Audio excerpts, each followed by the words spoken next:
You want to get placements as a producer? It's an incredible feeling to get that email knowing that you finally got that song landed in a major avenue. Well, today I'm going to be reacting to a video by some content creators named International. They're going to give you some game on how they landed 50 plus placements in the music game. Who am I? Well, my name is Desmond A, and I've been producing for over 10 years. I've actually landed over 75 placements at this point. So I'm going to go ahead and give you additional value on top of the value that they're giving in this video to help you in your music production journey. Without further ado, let's get into it. We have landed over 50 placements after close to 3 years in the game as music producers. Starting from 0 placements, not knowing how to get them, seeing everybody else succeed, to now negotiating deals over $5,000 for placements that we don't even try to get. By the end of this video, you'll understand the most important things that we've learned so far about how to land placements, get paid, and much more. We've landed songs with some of our favorite artists and have been forced to learn the business and how to get paid in 3 short years. You'll want to stick through this video. This will be very eye-opening.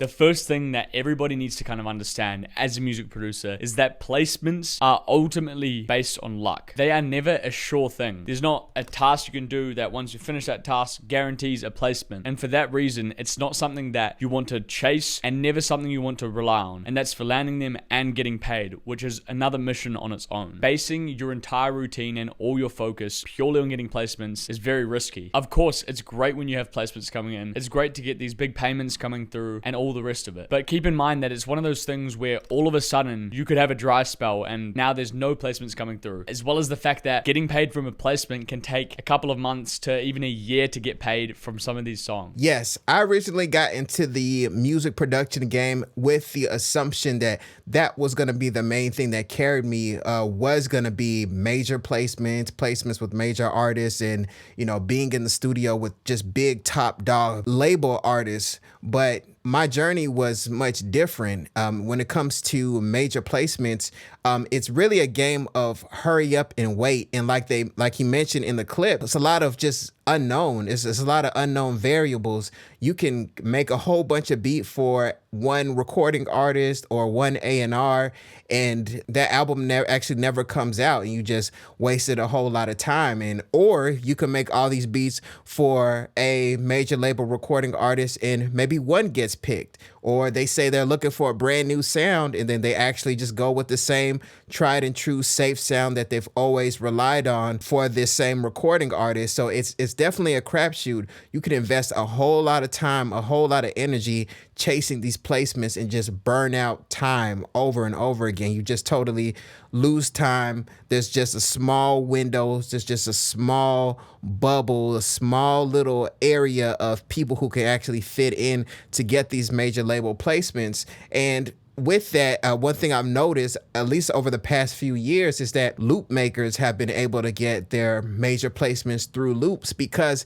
it is such a small circle of people who are able to access these artists to actually land these placements. And loop makers have been able to kind of come in the side door, work with major recording artists through a bigger producer who's in that tight circle, who's in that tight bubble. For example, one of the guests on my podcast, the Made in the Studio podcast, David S., he created a loop that eventually got to Lil Wayne, but it got to Lil Wayne through Tay Keith. So once again, that loop got to the major artists through bigger people that eventually got that loop placed. So if he was intentionally chasing major label placements, who knows if that would even ever, you know, came to fruition. But instead the loop got placed with the bigger producer, and that of course turned into the bigger record trust fund babies. So as producers, you know, don't always rely on major label opportunities like he mentioned in the video. You know, always spread yourself out there, build your brand, create kits for other producers, give free game to other producers, because you don't want to totally rely on just this one stream of income as a music creative to, you know, sustain your livelihood.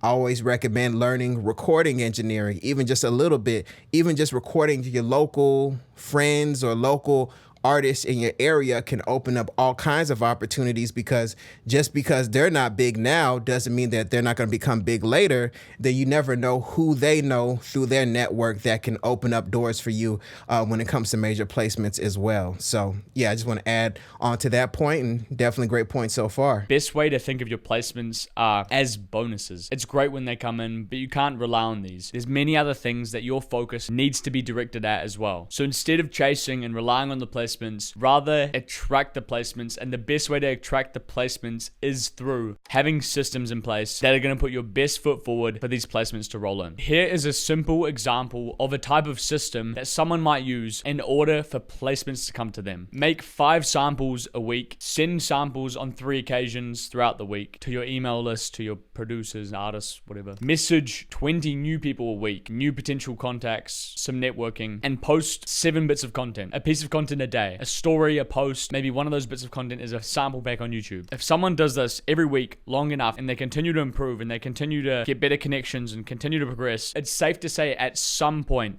they'll land some placement, hopefully within a few months of doing this. And figure out a system that works for you. Yes, this gets into somewhat of a deeper philosophy that I have in life, and is about the numbers game. It's about consistently, quote unquote, shooting your shot till you actually start landing buckets, so to speak. If you understand basketball, you'll understand that analogy.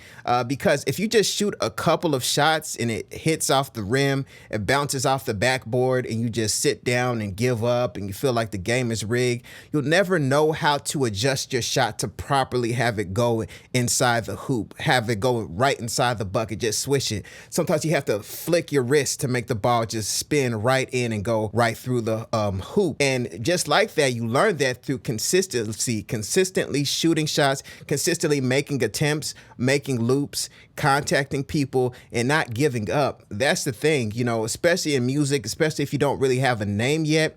It's easy for a lot of people to just leave you on red and for you to take that personally. I've been there. I know it's difficult, especially when you see that the person saw your message and they didn't respond and they're online. You're like, wait a minute, is it me? Is it because I'm not hot enough?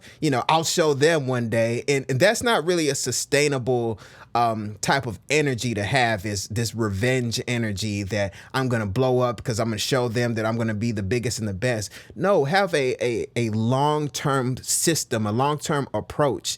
And that is, of course, working with numbers like he mentioned there, doing that high volume, consistently high volume, and you're going to learn as you go. You're going to learn how to tailor your messages better. You're going to learn what makes people respond better whenever you're messaging them. You're going to start to understand what producers like what type of loops based on their taste, but you're not going to start to learn that if you don't make the attempts. You're going to have to learn by doing, learn by making mistakes. And as you make those mistakes, you can use them as lessons to help you adjust. So your system in the beginning, as far as reaching out to people, may be broad and a bit spread out. You might not quite know what you're doing, but over time, you're going to start to refine it and refine it and refine it. So everything starts to get tighter, and you'll learn and you'll understand how to make the buckets land in more consistently because you have the experience. So, don't give up. Just because you make a few attempts doesn't mean to stop.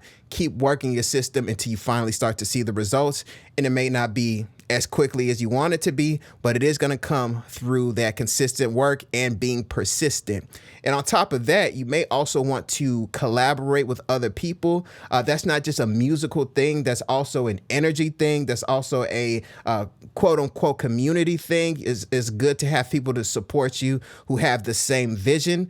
So that way you don't feel like an island all onto yourself, where you have to force yourself or motivate yourself in isolation. You have someone else there that can kind of bounce off of you, help you be creative, help you reach out to people. You guys can make the loop together as a team, as a duo. As long as you guys lay out your expectations on splits and everything like that up front, everything should be smooth. But go ahead and do that. work it and grow together as a team. And figure out a system that works for you, because it might not be just samples. You might be making beats as well. The content you're posting might be a type beat channel that you're posting on every day or a few times a week. The main thing is you need actual tasks, actual tangible things that you can do and you know you have to do, that's putting your best efforts out there and giving you the highest possibility of attracting those placements. So look at your situation, the music you make, the time you have, and create a system that you can stick with. Follow it like a plan, stick to it, see how it goes for a while. You may need to adapt, but we did this for almost a year until we actually landed one of our first placements. So don't chase or rely on these placements, rather do things that attract them and treat them as bonuses as they are. So when we were writing this video, we went into our Spotify playlist with every single song on Spotify that we know of. And as we were going through them, we realized that firstly, every single song except for maybe 3 or 4 was only us doing the sample. And then there are a few other ones where we did the whole beat. And on top of that, all those ones we've done the samples, we have sent them out on email, apart from maybe there were 3 or 4 where someone had found it from a sample pack. Doing this over a long period of time, which we have been doing for nearly 3 years now, just proves that you are going to just get placements. For us, samples have just changed the game. With a sample, you can send to so many different producers, even in different niches or genres of music. And you can have 5 different producers use the exact same sample and put it on their type beat channel or send it out to artists that they're in contact with. And then you can see how very quickly, over a long period of time of you sending the sample, maybe 100 or more people seeing it, 20 of them use it, 5 of them sent to somebody. Out of all of those things happening and doing that every day or every week, sending stuff out, you can see an artist is eventually going to record on one of those beats using our sample and then put it out. So I want to jump in right here and talk about something else that's going to help you if you're going to start to develop these type of strategies. And that's going to be people skills. So just because you're skilled at making these samples, just because you develop a system and you've learned how to be consistent with it, doesn't necessarily mean that you're going to go super far.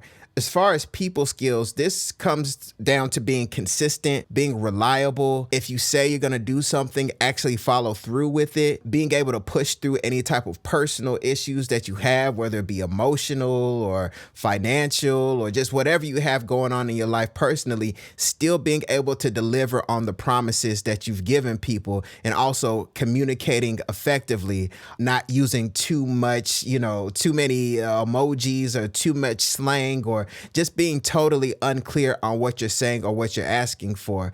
Take some time, learn how to develop these skills as far as communication goes, as far as communicating with the written word, so nothing gets misinterpreted. For example, you can also, read your email out loud, make sure it makes sense. Sometimes even just or not spacing words out, like anyway, putting anyway together. I had an email or a message from someone and they kept saying anyway, and I thought they were trying to dismiss what I was saying, but I actually noticed later that they put the word anyway together, so I misinterpreted what they were saying. So take some time to do that, because people are on the move, people on the fly, people got a lot of stuff going on, they're multitasking. Just make sure that your communication and your messages are clear as well, in addition to working these type of systems that they're mentioning. Yes, with samples, you're going to be receiving less percentage on your royalties and just less money if you're getting a payment when it comes to getting paid for a placement. And this is because a sample is just a small part of the song. There's always going to be at least one other producer involved doing the beat, maybe even 2. And then if you're collaborating with other sample makers, you could easily just have 4 people on the beat just like that, meaning your cut's going to be a lot smaller. However, for us, especially in these first 3 years of making music, the pros definitely outweigh the cons of making and sending out samples, due to the fact that a sample can be used by so many different people. As a sample maker, we've gained so many connections from just filling the gap of another producer who can't necessarily make samples. We send them our great music, they like it, and then it's a good value exchange for both of us. They can use our really good samples, and now our samples can get in front of new artists that this producer is sending out to. One thing to keep an eye on as a sample maker when sending out your samples, especially on email, is just making sure the people you're sending to are actually opening and using your samples. As soon as people stop opening your samples, which we actually can see on MailSuite, it's an extension and you can see if somebody's opened something, you've got a way higher chance of going into the spam for when you send samples to a new person. When it comes to producers, and I want to give a little gem here as somebody who's been in the studio, in the actual studio environment, seeing different recording artists. The thing is, a lot of these producers are working rapid fire. Some of these producers do know music theory. They can work the keys. They can quickly cook up a beat. You see somebody like Chop Squad DJ. He's really good at working the keys and being able to create a beat on the fly. But some of these producers want a sure thing whenever they're in the studio with a recording artist. And that's where working with these loops and working with these samples come in, because it's easier to automatically have inspiration by clicking on a loop, whether it be a guitar loop or a full, somewhat vintage sounding soul sample, anything like that. It's generally easier to cook up a beat with a recording artist right next to you whenever you're working from that starting point, because they don't want to leave too much to chance. They don't want to hop on Omnisphere, try to figure out a chord progression while the artist is right there kind of losing their vibe, losing their inspiration. Then they start scrolling through TikTok and they just want to end up leaving. They don't want you to really figure it out. They want you to already have a nice foundation. And that's good, because since these producers are making so many beats rapid fire, if they're in the studio with their recording artist, once again, instead of figuring it out, they go through a bunch of beats that they already made. They're not feeling any. They say, I'm looking for this kind of vibe. Maybe you sent them that type of loop. Let's just say they're looking for a Brazilian vibe, and you sent them some type of Brazilian percussion with vocals and everything like that. They're able to start from that point, and it's easier for the recording artist to say, hey, take that out, or hey, put that in, or I'm feeling like do that underwater effect where it takes out the drums. So landing placements as a producer is much easier when you're in the actual studio with the recording artist, and that's a great way for you as a loop maker or a sample maker or musician to actually get that placement, is by the fact that you are helping them in the process. You're giving them the value of not having to lose time or possibly lose opportunities because they're trying to figure out things on the keys right there on the spot from scratch. So always remember that how your loop is getting to the artist in that assembly line, in that chain of command when it comes to producing and landing placement. So just want to add that on there just so you have more context on what's happening. So we're always just going through the people we've sent samples to, who's opened it multiple times, and it just gives us a good guideline of who to send more samples to and who not to send more samples to. To sum it all up, there is so much leverage in samples. We would not have as many placements as we do without them. And really learning how to make good samples in the early years of our career making music has been probably the best thing we could have done. Looking into the future, we do really want to get more into drums and just the general creative process of making songs, so we can have more control over the final release and the final product that's put onto Spotify. As with our current placements, we really don't have any control after we've sent the sample out to them. Yeah, touching on that point, as far as being able to have more control over the final song and the final product, that's where learning even just a basic amount of recording engineering comes in.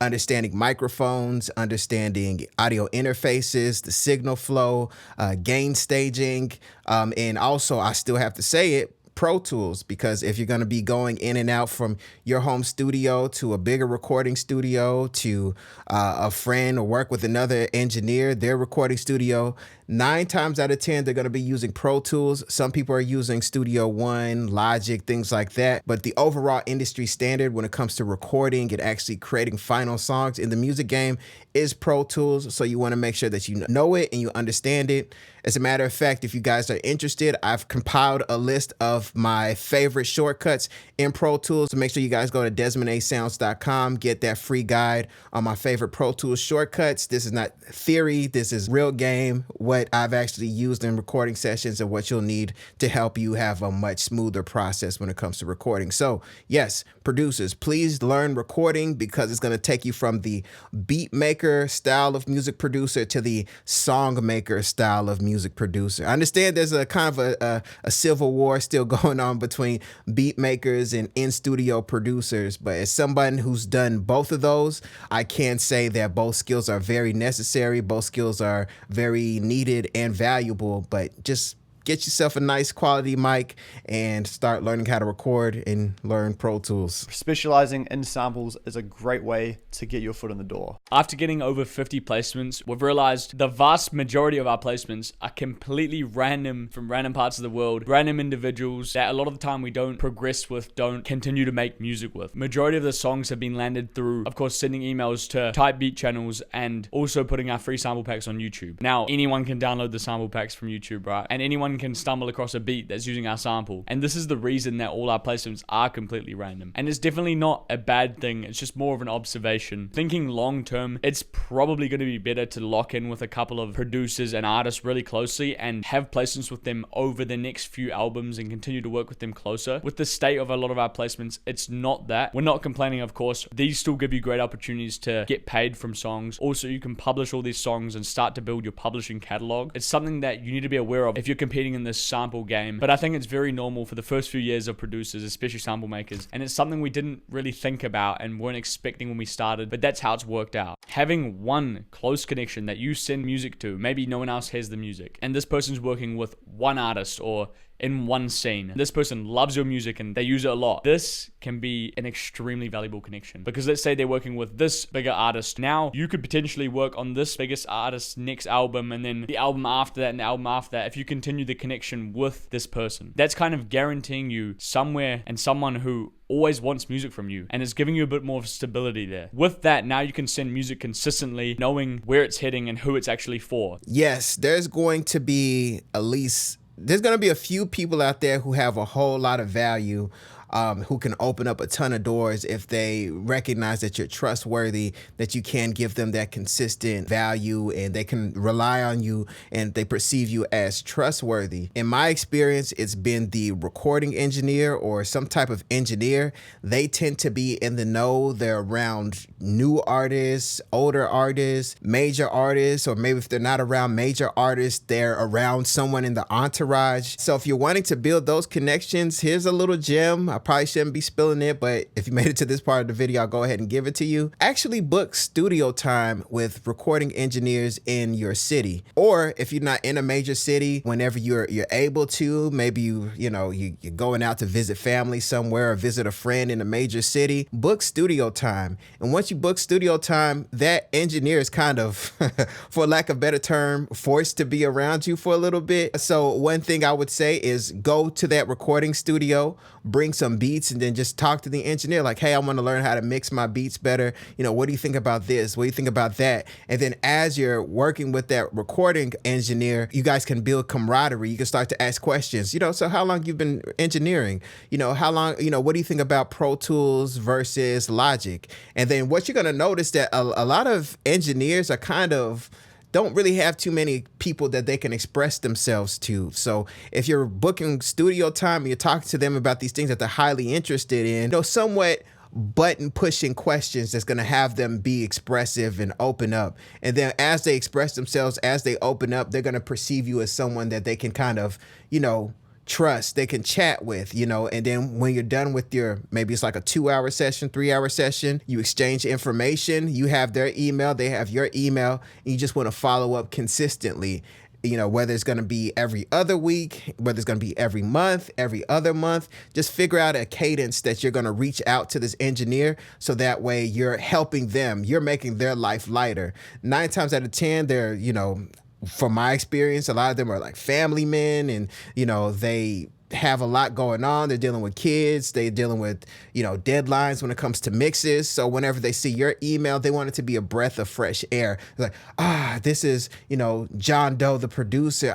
Yes, I know he's going to give me fire beats, and it's just going to make my life easier. I know when this person comes to the studio, they're looking for this type of beat, and I know John Doe, he's going to give me what I need. And, this person is really consistent, and they know what they're doing, and they're trustworthy. So you're giving them immense value, so they're going to give you immense value back. So that's a cheat code. That's a little system there to open up doors. I should charge y'all for it, but I'm not. I'm going to go ahead and give it to you for free since we're family. Just make sure you hit that like button to show thank you. And I also got a donation link. Ain't no nation like a donation. So go ahead and check out the description, send a little donation if you like that gem. Just went ahead and gave you that little nugget for free. So let's keep going. With that, now you can send music consistently, knowing where it's heading and who it's actually for. So you could even work for a week just on that sound and forget about other things, because is a much higher chance of landing a placement through this person. And now as we've progressed, we've started to have those figures and relationships with people where we can see, oh yeah, this is more of a long-term thing. We might be working with this guy for 10 years. Somewhere in the middle is a great place to be, where you can put your music out there for free and get random placements from random parts of the world, but also have those close connections that you work with closely that give you a little bit more stability. One thing that's become very apparent to us over the last 3 years of negotiating deals with all sorts of different labels and artist teams and all this stuff, you can usually get paid a whole lot more than you think you can, especially a lot more than the first offer that you'll get from the artist or the team. Now, this doesn't always mean you should try push the limits and see how much you really can get, as your reputation is always going to be on the line. A lot of the time, you're going to get manipulated, and the artist team, the label, whoever you're dealing with, is going to try and undermine you for the value you've provided to them. We've had multiple cases over the years where a label has offered us $150, no master, no publishing, for an exclusive sample. Like, what the fuck? It's honestly a joke when people do this kind of stuff. So don't always take the first offer personal. Just because they say $150 exclusive, it honestly just doesn't mean anything. We've quickly turned $150 exclusive, no master, no publishing royalties, to $2,000 with publishing in a matter of 3 emails back and forth. Those are actually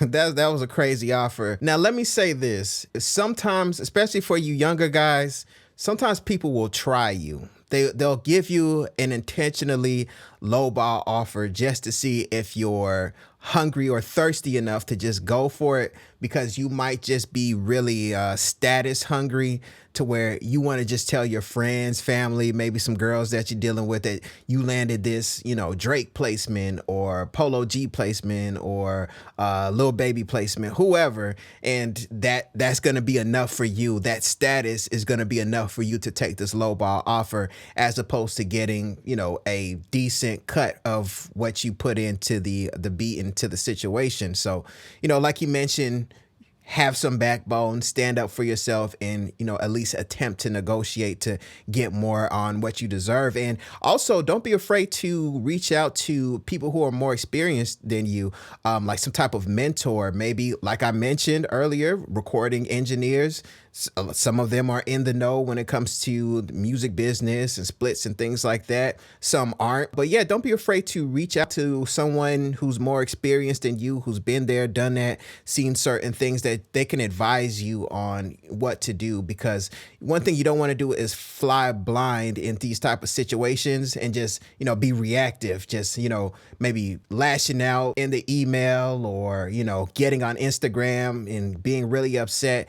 Actually have a strategy when it comes to these type of things, so that way you're not in reaction mode, and you can get a fair cut that is going to is equitable for you, is equitable for everyone in the situation, and you're not blowing the entire deal or blowing the entire situation based on your ego, based on wanting to show them. It is difficult. We're all human. We all go through our ups and downs, but make sure you have someone there that can balance you and level set you when it comes to decision making in these situations, especially when you're new, especially when you're younger. And the decision for how far to push this really comes down to what Marcus was talking about before. The fact that lots of the placements you get is just going to be a one-off thing, and you're never going to deal with them again. How far we push the limits and how far we try push how much we want to get paid from a placement we get depends on, one, how they treat us first. If people come to us straight with disrespect and they just try lowball us straight away, $100 exclusive sample, straight away we just know these aren't going to be people we want to be working with long term. When we're negotiating, all we're keeping in mind is we still have a reputation to uphold, but we're probably not going to be working with these guys again. So in the most respectful and professional way possible, let's get as much as we can. It's going to be a little bit different if they come to us with a respectable offer. They're very genuine and professional with how they approach us. We're not going to be pushing the limits as high with people like this. And then even on the other side, with an artist you would want to grow with in the future, and they like your stuff, and you just know you're going to be working a lot in the future, sometimes you're not even going to be taking an upfront payment. Sometimes you'll just be taking a cut of the royalties, master and publishing, you're not getting paid up front, and then you've got a good working relationship moving forward into the future. You really do want to pick your battles and be careful where you're expending your energy, and really think about whether it's a good fight to pick or not. Even if you haven't had placements before, we're just going to share with you a rule of thumb we have for figures for an upfront fee, and these figures have grown as our music's gotten better, as our social proof and placements have just leveled up. So currently, $3,000 for an exclusive sample is pretty much the bare minimum we would sell something for exclusively, because obviously that means nobody else can use it. We don't say no if somebody says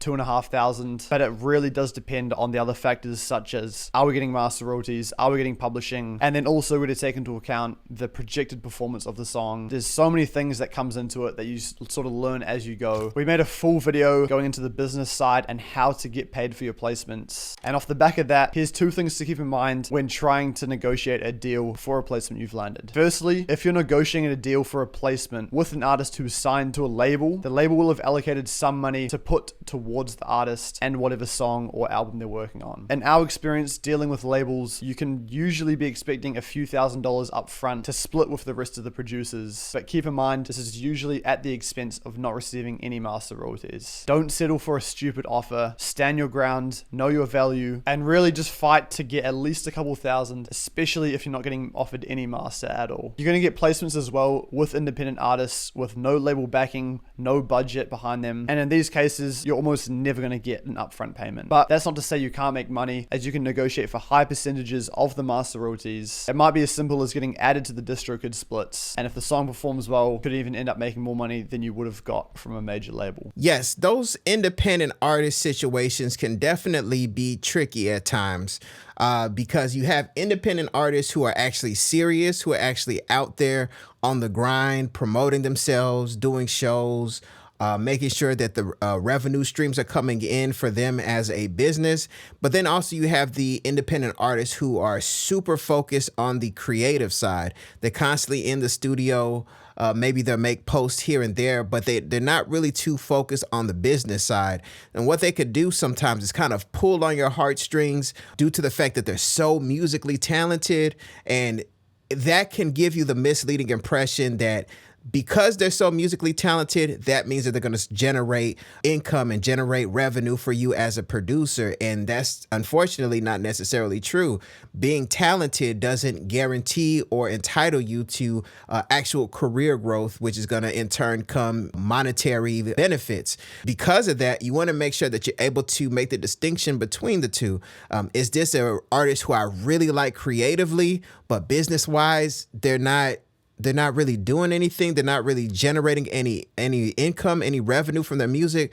Or is this a person who's really about their business, and for some reason, I just don't see them as that musically talented, but they are on their grind. They are out there. They're doing shows. They're getting their money from all these different revenue streams. And sometimes you do have independent artists who are a bit of a blend of both. So each situation is, depends. But one thing I can say is don't let very talented artists pull on your heartstrings and kind of seduce you into not getting upfront payment due to the fact that they are talented. You want to make sure that if you're going to do some type of front end discount for independent artists, that person is actually out there about their business and pulling in money. At all times, remember your reputation is always on the line. Stay respectful, stay professional, all while making sure you're not getting done over by these labels or independent artists. Next, DMing on Instagram for networking. This is pretty much the best way of networking with other people in the music industry. Everyone's on Instagram. That's where you're going to be networking, whether it's sending messages or getting in front of people with your content. These are the only 4 things that we've learned really matter when it comes to the Instagram game. Most to least important. Starting with your mutuals. And this is your mutuals with whoever the person is you're trying to message. If you don't have any mutuals with them, it's almost not even worth messaging them. And the more you have with them, the more high level people you have mutual with them, the better. Just imagine their friends follow you. You're in a way better position there. Secondly, your placements. Now you can see these 2 things come even before your followers, because some people might not have a bunch of followers, but they have mutuals and placements, which means, okay, yeah, they're doing bits in the industry. So if you have really respectable placements and they're obviously on your Instagram for people to see. That's your second best bit of social proof on Instagram. Thirdly is your follow account. Of course, the more followers you have, the easier you're going to get out of requests on Instagram DMs and into the primary. Naturally, you kind of gravitate to the people with more followers when you're checking your requests. So this will also set you apart. And finally, your aesthetic, what you post on your page. Is it spamming a bunch of weird crap, or is it a clean, cool producer brand? That is the last key to it. Yes, I say Instagram is the social media platform of the music game. So if you're in the music game, you want to make sure you have a strong Instagram because it can take you extremely far in your career. And what I'm getting from all these different points that he mentioned is social proof. So showing that you're someone who's valuable, who's trustworthy, who's actually done something, and who they should actually pay attention to. Now, if you don't really have any major placements, or you don't really have too much that you can show at this point as far as validation, there's ways to brand yourself and make yourself appear to be more experienced and more valuable than you actually are. For example, whenever you open up your Instagram page, you're sending a message to people. So take a look at your Instagram page. What does it say? Does it say that this is my personal account where I just kind of ramble about my own personal views and my thoughts about whatever? Or does it say I'm a professional? I'm someone who grinds. I'm someone who does this for real. I am valuable. And if I give you something, you should pay me what I'm worth. So which one does yours say? Does it say the first or does it say the second? And if it doesn't say the second, that you're actually valuable and that you're professional, make sure you work on it. Take a look at different producers within your niche and see what their Instagram pages look like. Take pictures in the studio. Make sure you have good lighting. Play your beats in the studio. Play your loops in the studio. Just because you're super talented and you make fire music and you feel like you'll be valuable to people doesn't necessarily mean that they're going to pay attention to you. You have to get people's attention first before they can actually figure out what you do. So it's kind of like, let's just say there's a clothing store and it has really high quality clothing, but the actual outside of the store just looks kind of beat down and dilapidated. Nobody's going to know that that store actually has quality clothing, shoes, and accessories due to the outside. The outside is unattractive, so you never get to step two, which is actually going on the inside and seeing what's there. And it's kind of like that with your Instagram page. It's like your own store. It even has a store look. So take some time, refine your Instagram page. Make sure you have links in there to route people to your different places that they can either hear your music or, listen to your sample packs and everything like that. And just consistently like pages, comment on things that you like, DM people. Just make sure you have a nice professional approach. And also people will naturally start following you. Don't try to hack the system or use some type of bot to get your follower count up. These platforms are just way too intelligent. You're going to end up getting your page deleted and you're going to be frustrated because you was trying to take shortcuts. Take some time.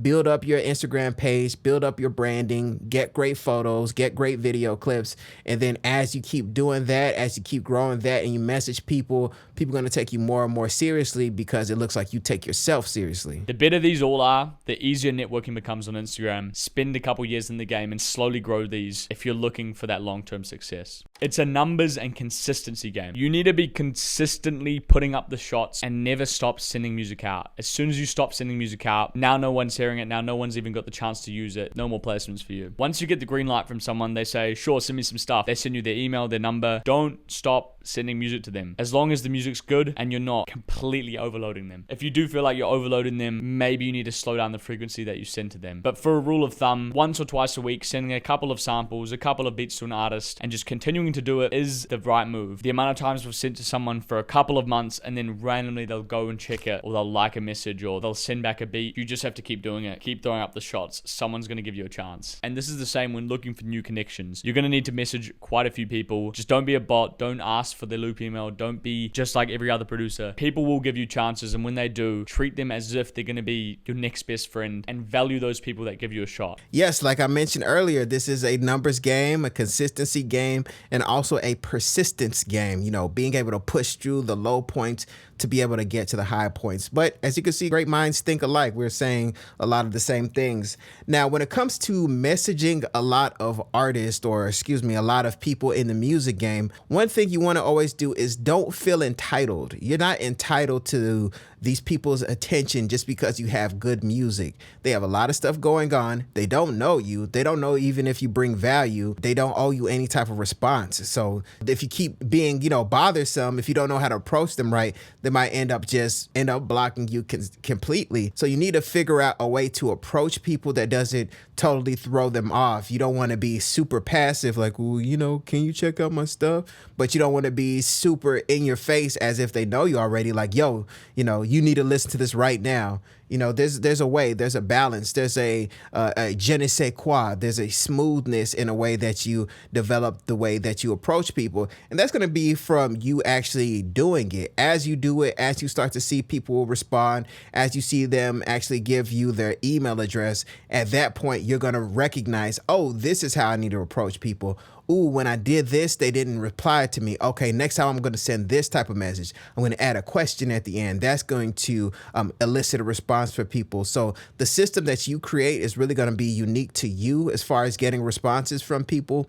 But always keep in mind, don't feel entitled. They don't know you. They don't know the value yet. But you're just going to have to keep shooting your shot, and eventually those doors are going to open for you. Collaboration is absolutely essential in order to get more placements and just multiply the amount of people you can get your music in front of. It just opens up so many doors and opportunities that you would never be able to do purely by yourself. Over the last few years, we've got a select few producers that we just consistently collaborate with on samples. And then from that, we can send those samples out to all the people that we know, all the other producers, and same for the producer that we make them with. He can go send it out to everybody that he knows. And we've just got two completely different audiences that are all hearing that same sample. Just bear in mind, don't go too crazy doing this. The more people you're collaborating with, the more people you're going to have to get to agree on a deal when it comes to landing a placement. Just an example of what we mean. We've had multiple producers sell beats using our samples. Oh, actually, they don't even sell them. They just give them away to free to these actually decent sized tier artists. They don't negotiate a good percentage for the publishing. They get no master. We've had so many cases of this. And then we come in and we try to say, no, you can't take it for free. And you can imagine how hard that is if the artist has already been told by the producer that they actually know, here's a beat for free. I'll take 10% of the publishing. That's just an example of things that's happened to us. We've learned that the hard way. Be careful who you're sending your samples to or working on samples with, as when it comes to sorting out that placement, when it comes to getting paid, these guys need to agree on the same thing that you agree on. Yes, this takes me to the difference between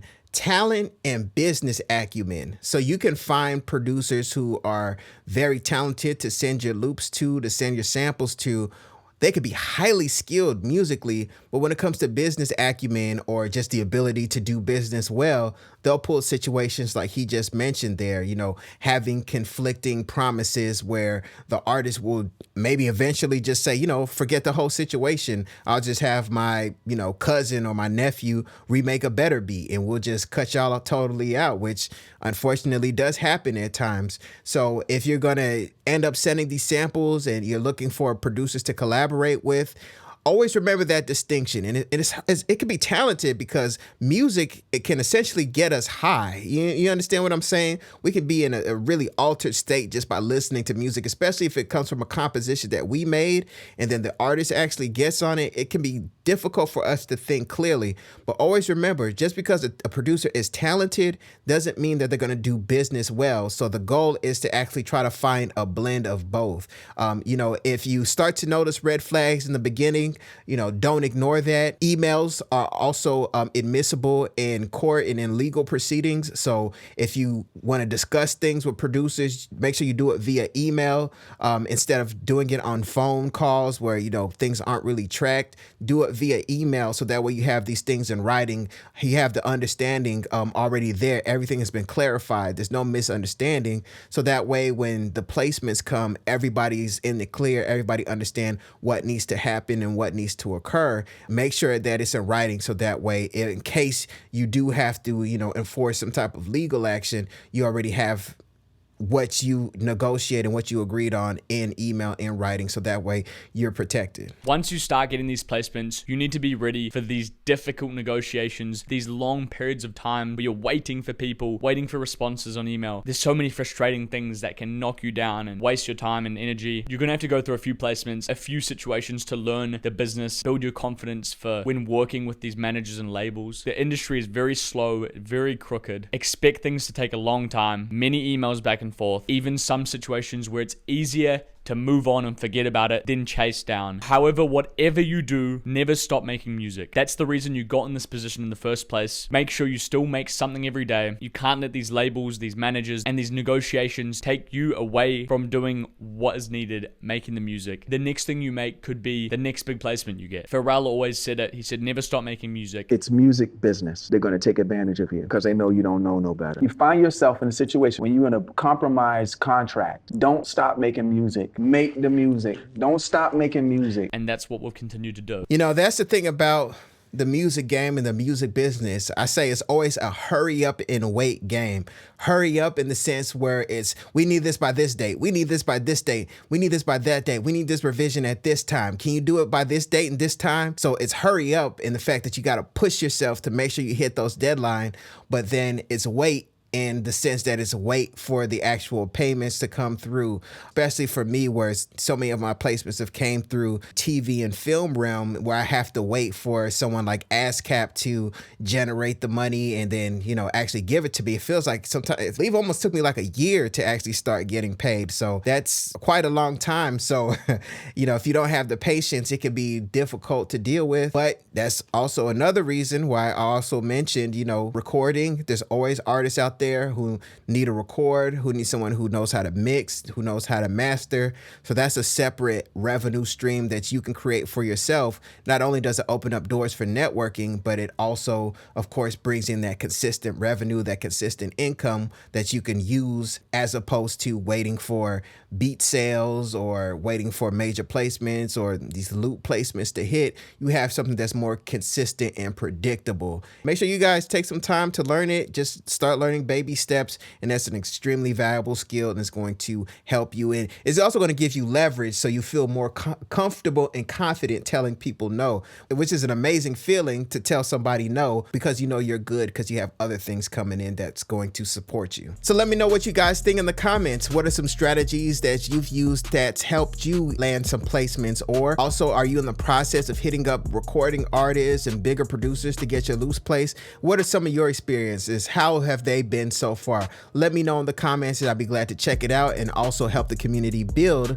because you're sharing that information, and everyone needs a little bit of information so we can grow each step little by little every day. Hope you enjoyed this video. Make sure you hit like and subscribe. My name is Desmond A, and I'll be back with more great videos.